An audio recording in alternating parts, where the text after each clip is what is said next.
Yeah, John, good afternoon. Iran has launched at least 4 waves of missiles at Israel in response to those IDF strikes against the Lebanese capital of Beirut earlier today. I just got off the phone with President Trump, who is following the developing situation across the region. He told me what I would suggest to Iran: you've shot your missiles, that's enough. Get back to the table and make a deal. The president once again calling for a negotiated settlement.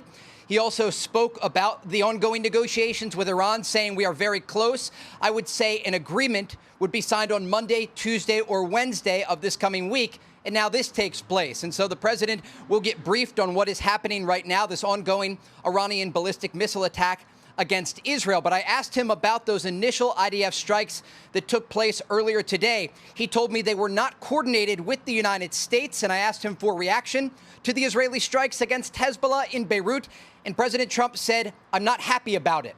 Now, more broadly, he said that the ongoing Iranian missile fire toward Israel at this moment certainly is not going to help the negotiations. But again, he is calling on the Iranians to stop firing these missiles and get back to the negotiating table to ultimately reach a settlement. The president talked about the power of the U.S. military and also the power of the ongoing U.S. naval blockade of Iranian ports. This blockade, John, is currently crippling the Iranian economy. They are losing hundreds of millions of dollars each and every day.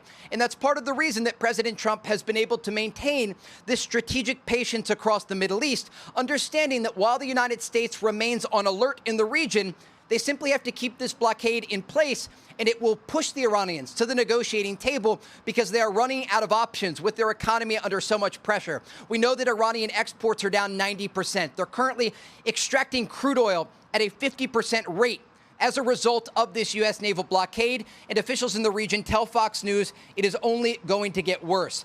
As for the current situation across the region, we know that people in the northern part of Israel remain in bomb shelters at this hour. There is concern that the Iranians may continue this ballistic missile attack against Israel. We don't know the exact number of missiles that were used in the first wave. There were 4 Iranian ballistic missiles, and then there were 3 additional waves, again, in response to the IDF strikes that took place earlier today against Hezbollah in Beirut. Again, President Trump telling Fox News he was not happy about those Israeli strikes and indicated that a deal with Iran was just days away. At this moment, he is likely being briefed on the situation. But again, the president suggesting to Iran, quote, "You've shot your missiles. That's enough. Get back to the table and make a deal." Again, President Trump looking for a negotiated settlement, but he did indicate to Fox News that the U.S. military is the most powerful in the world and remains on alert, suggesting that the Iranians make a deal so he doesn't have to use the military again. John? Yeah, it would seem that the Iranians think they can wait the president out, they can stall, they can negotiate or, pretend to negotiate and hope that the November elections result in some easing of the sanctions against them. Tough to know what the president, I imagine he wouldn't tell you exactly what his thinking is on that score, but tough to know what the president is going to decide there, Trey.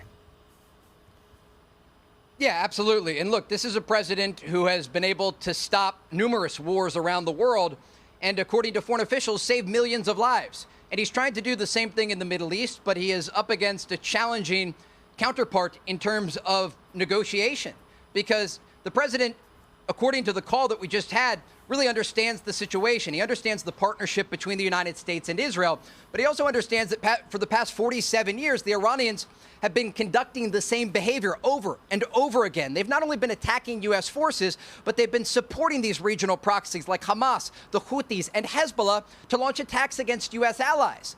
And so the president is trying to reach an agreement here that's going to do a few things. One, it's going to open the Strait of Hormuz to international shipping. 2, it's going to ensure that Iran never has a path to a nuclear weapon, and that all of the highly enriched uranium and all enriched uranium is either exported from Iranian territory or destroyed on site.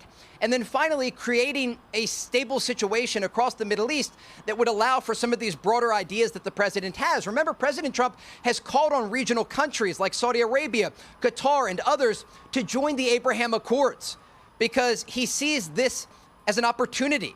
In the aftermath of Operation Epic Fury, a 40-day military operation, he believes And again, right now, there's a lot of activity happening in Israel, and I'm just turning around. There are still alerts coming out from Israel's Home Front Command at this moment.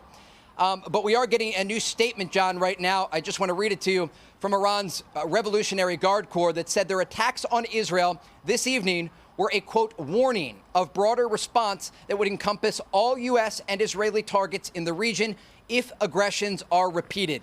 And a senior Iranian official speaking to Reuters says all U.S. bases in the region will be considered legitimate targets for Tehran if Israel attacks. So again, following 4 waves of Iranian ballistic missiles that targeted Israel's 3rd largest city of Haifa and nearly the entirety of this country, the region is bracing to see if Israel will respond.